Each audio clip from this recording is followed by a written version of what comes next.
వివాహము అన్నిటికన్నా ఘనమైనది అని నా తల్లి తండ్రిని విడచి నిన్ను హత్తుకొందును.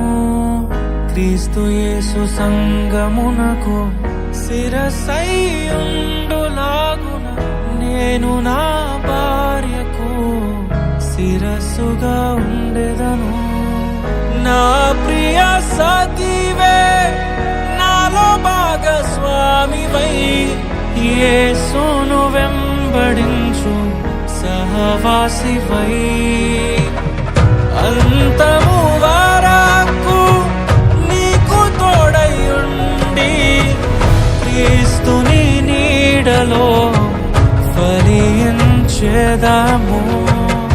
పరలోక సాక్షిగా నీ సన్నిధిలో నేను పరమాత్ముని కార్యముగా ఈ యాత్రను కొనసాగింతును.